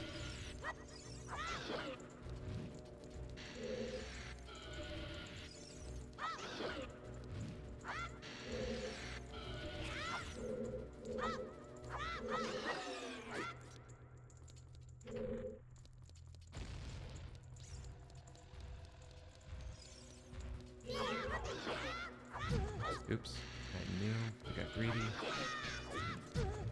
Wanted to see if I could get 2 attacks in, but no.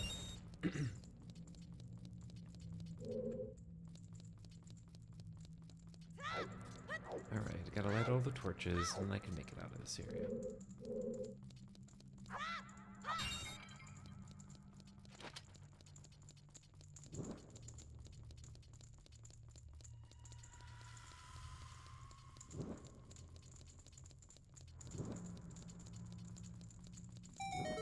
There we go.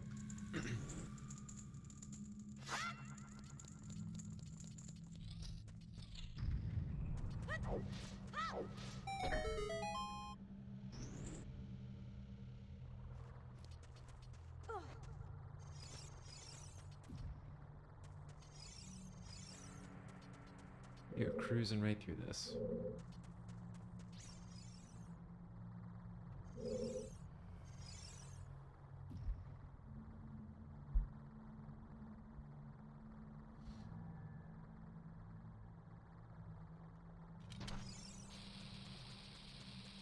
Oh, that was almost not gonna work.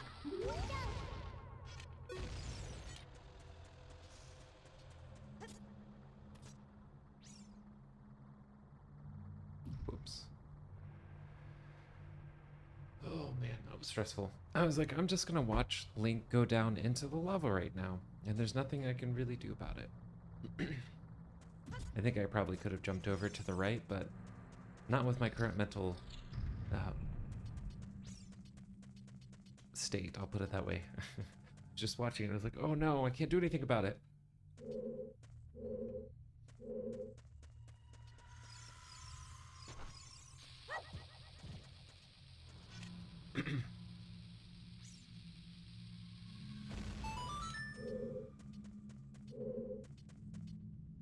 Alright, so that door opens.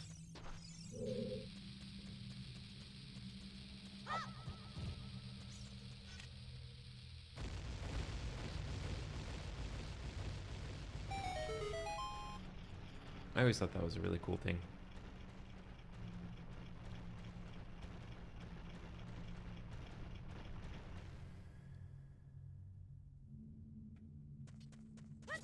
I remember anytime I played that, I always felt so accomplished getting that bomb flower set up.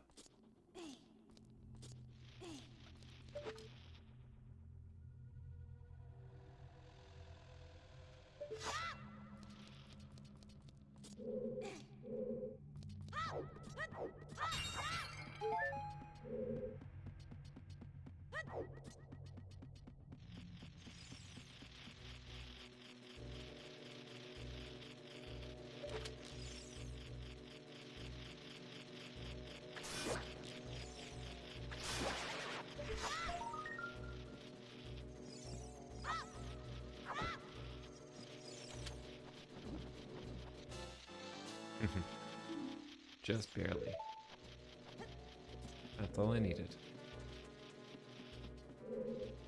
Alright, so now I gotta figure out if I'm going to this room this way. Well.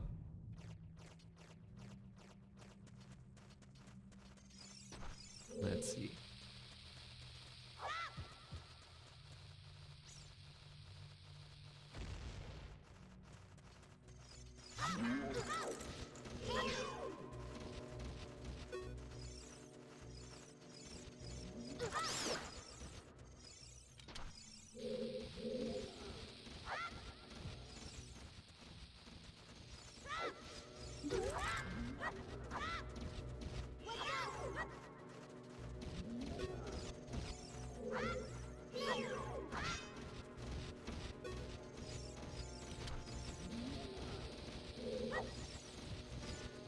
Oh, that didn't work. Come on, there we go.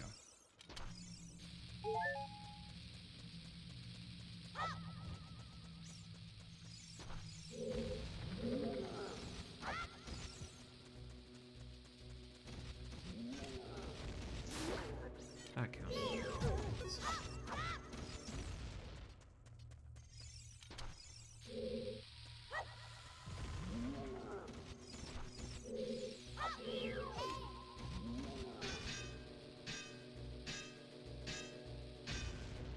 Oh, it didn't work.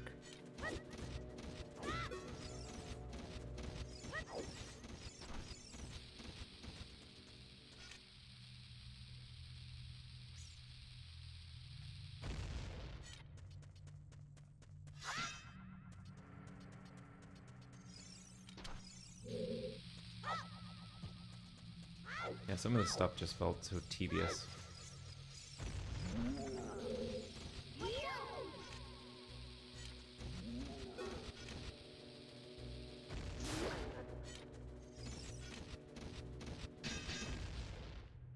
Alright, one.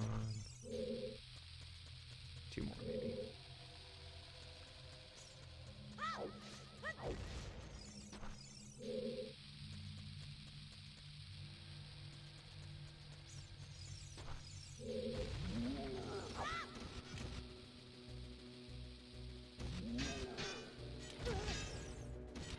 That didn't work.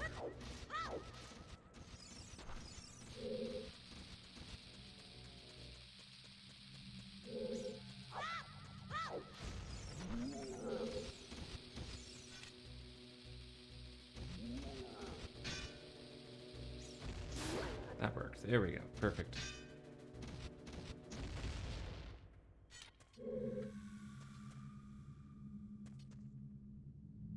Alright, so we got one more.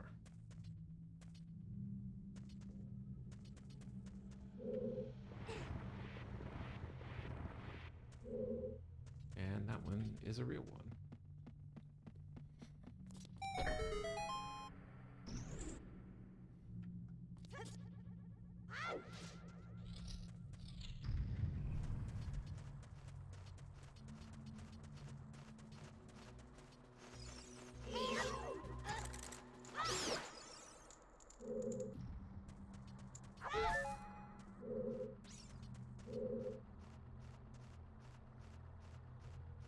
Yeah, I have a lot of trust in my sword striking ability.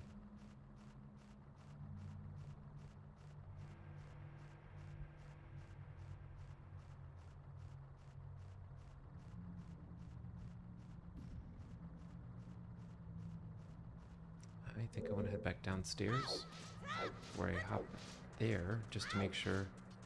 I think I may have missed the compass.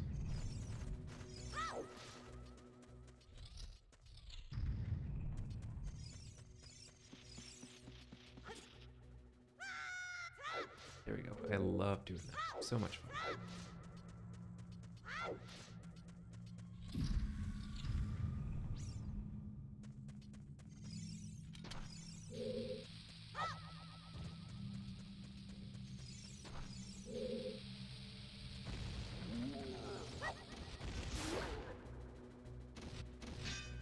That was way more efficient.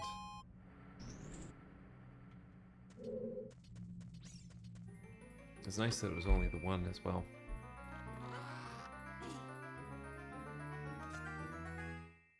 Okay, cool. Now I got my compass.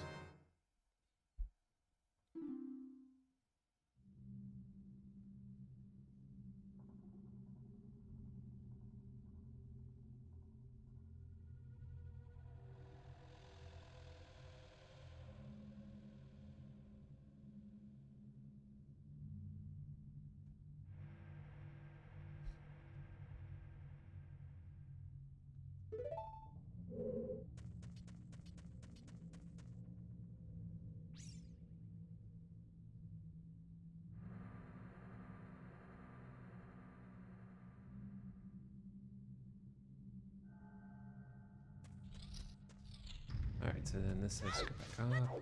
So I just did a little out of order.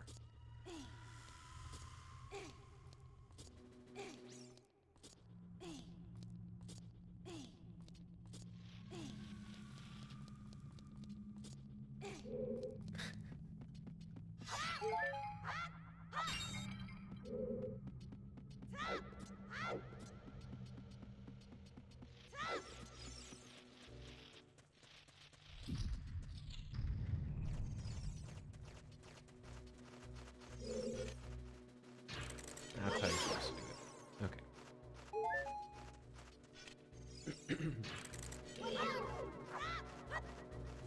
Oh, now you're too far.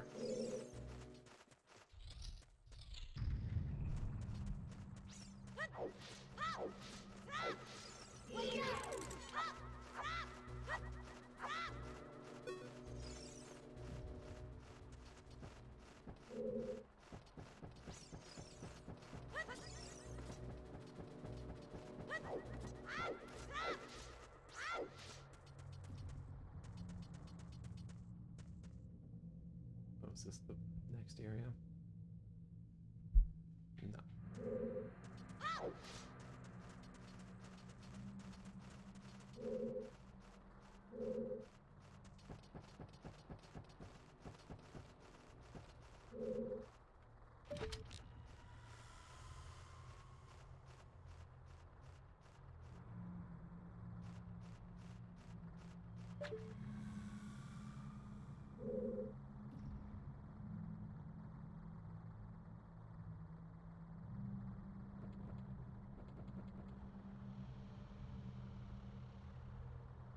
I definitely didn't counter that piece.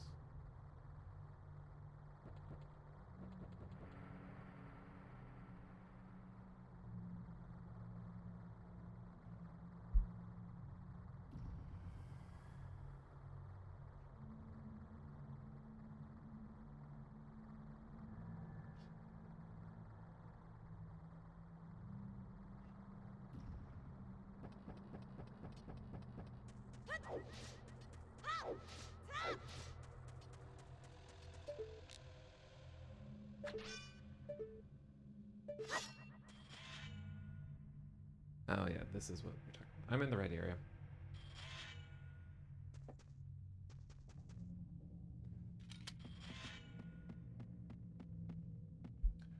I know exactly what you're talking about. That's honestly how I feel after these streams, especially by the time that I get home. It's like 9 o'clock, between 9 and 10. And, you know, having a full work day and then having anything else to do.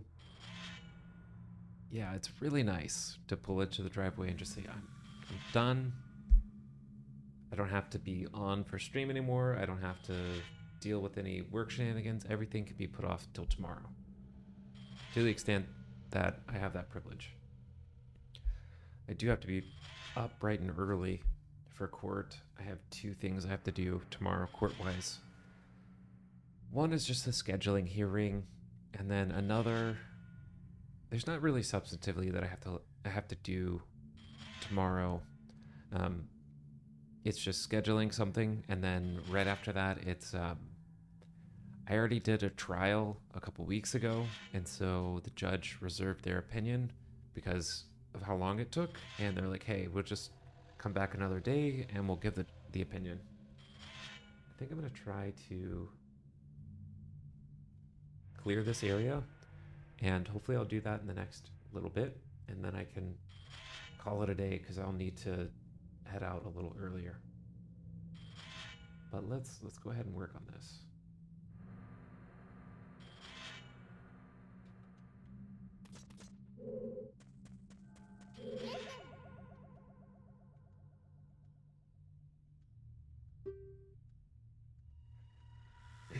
The only thing about these, like,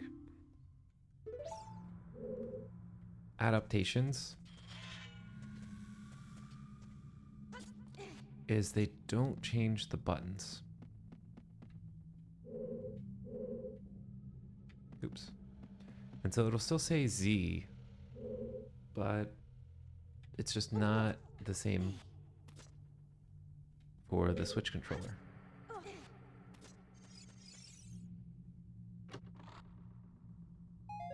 Okay, well. Yeah, no, this is all stressful stuff. Very much so.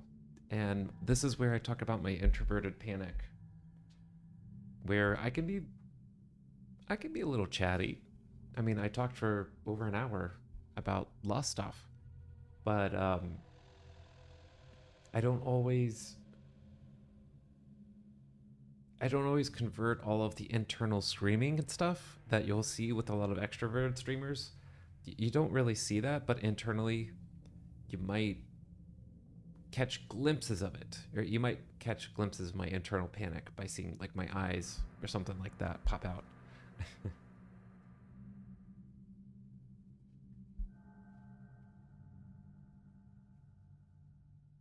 But yeah, I always talk about the introverted panic.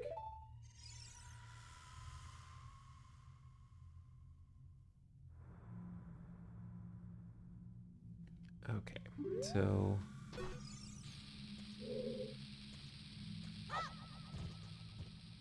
oops, gotta hold on to it.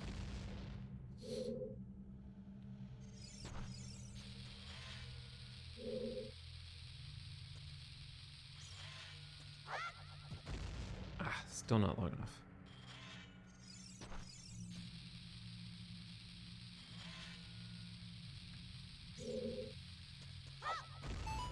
There we go.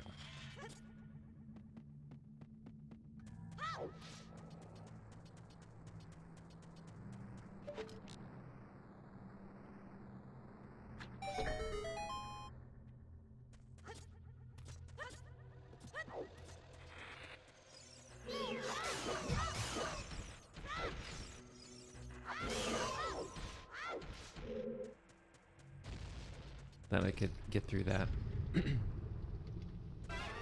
Ah, here we go.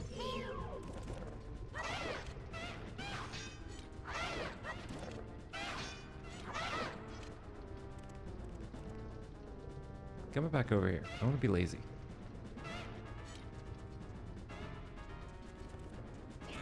Oops.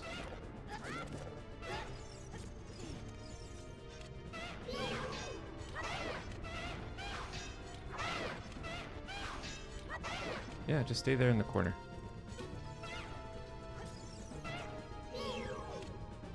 Okay, I don't know what y'all are doing over there, but...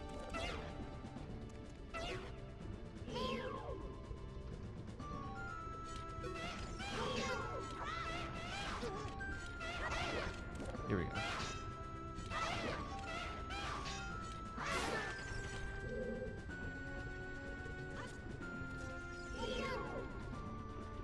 Come on over here.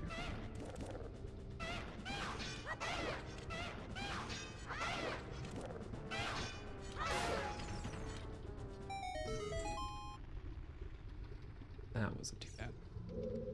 I took way more damage than I did the first time I fought them. But it's okay.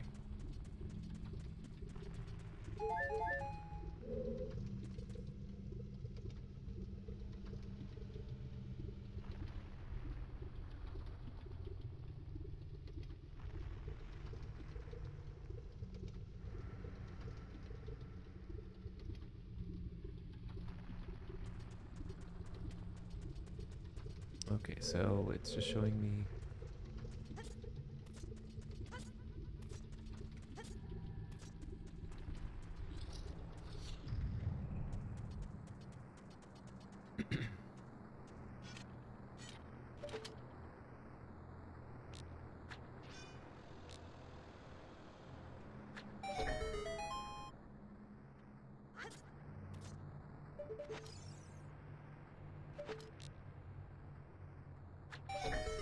That was a horrible shot.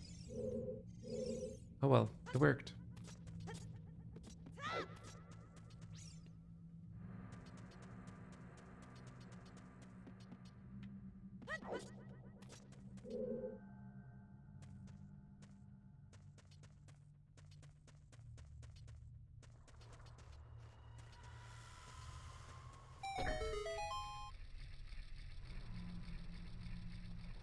There we go. So that's the shortcut.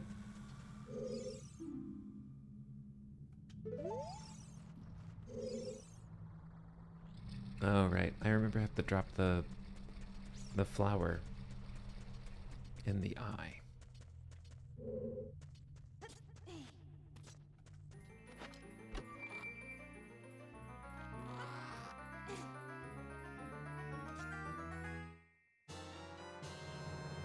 There we go. We got our bag.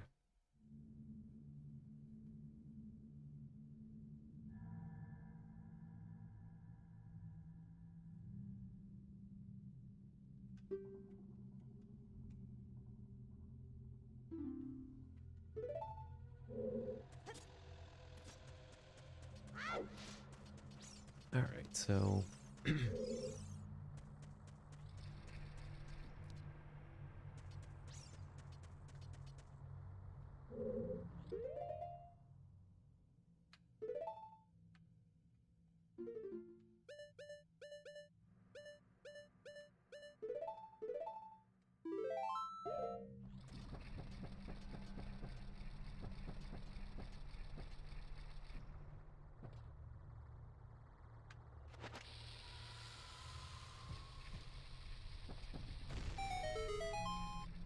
there we go.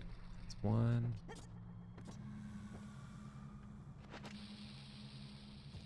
And two. Yeah, I remember enough.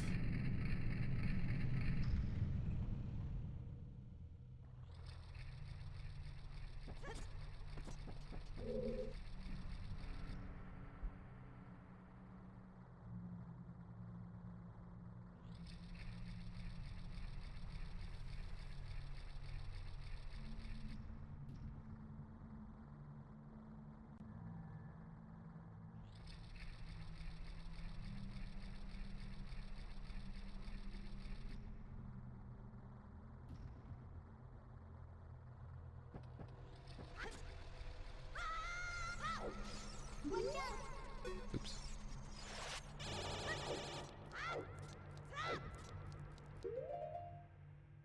All right, so I'll go ahead and save here.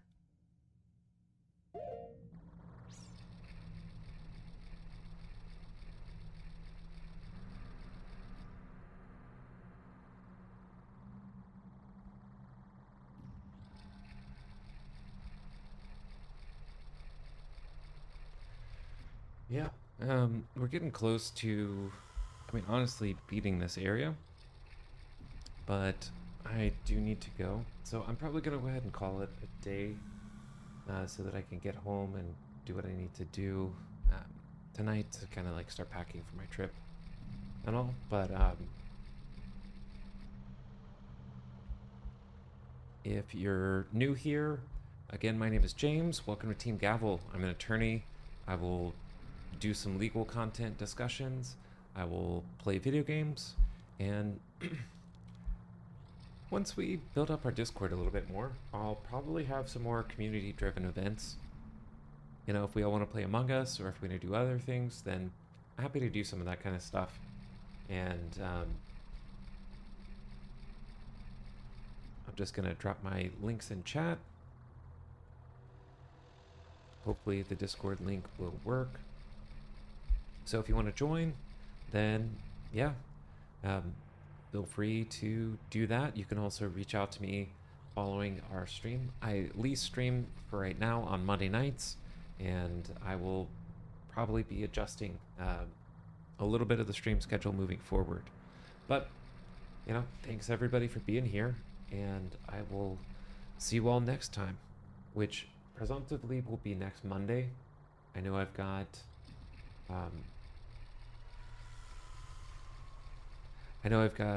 court the following morning, so I'll have to be careful about how late I stay, but I've already got everything prepared for that one. So it's more just like making sure physically I get enough rest. But yeah, like I said, you know, feel free to stay in touch off stream and, you know, let me know what you guys want to hear about, and I'll be happy to dedicate some time and attention to discussing some of those topics. But otherwise, thank you all so much for being here. If you've got something that you're doing for the holiday this week, then I hope you have a great time. If you're not visiting family or doing anything, then, you know, I just hope you find, you know, a few moments of joy. You know, I hope you find your corgi, so to speak, or find that little frog that helps make you have a better day. And yeah, you know, just take some time and find those things that you're grateful for. And if those things are people, then make sure that you find a space to tell them that. So with that, thank you all for being here, and I will see you next time.